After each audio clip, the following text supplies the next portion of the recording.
If I had a rat and I put it in a tank of water with a little invisible platform somewhere in the tank, I could predict one of two outcomes. Either the rat will drown since it's impossible for the rat to swim infinitely, or the rat will find the platform. If I take this rat and continually drop him in the tank with the same platform once a day every day, I could make further predictions. For example, I might be able to roughly predict the length of time it would take for the rat to reach the platform, and whether this little rat drowns or lives, I'm responsible. There were only one of two outcomes, and I knew this before I dropped the rat in the tank. Now, one day, 4,000 or 6,000 years ago, Adam and Eve were dropped in a garden with the tree of good and evil and a talking snake. They were, of course, told not to eat from whatever fruit came from this tree, otherwise they would die. Now, God, naturally, is omniscient. This guy knows every detail about everything well in advance of any action. If this talking snake is going to appear and talk Eve into eating the forbidden fruit, he knows this stuff in advance. He knows every detail of the interaction at all times.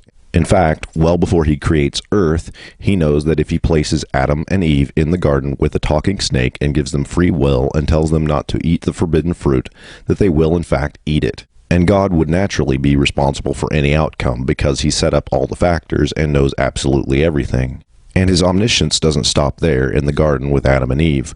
God knows before he creates the earth that 4,000 or 6,000 years later, Hitler will come along and start wiping out Jews. Now, even though God claims that humans have free will, he knows exactly what choices they will make. Therefore, by creating Adam and Eve and the garden with the talking snake and the tree with the forbidden fruit, God created Hitler, anti-Semitism, and concentration camps. Even if he had no interaction whatsoever with Earth after creation, he already knew the outcome.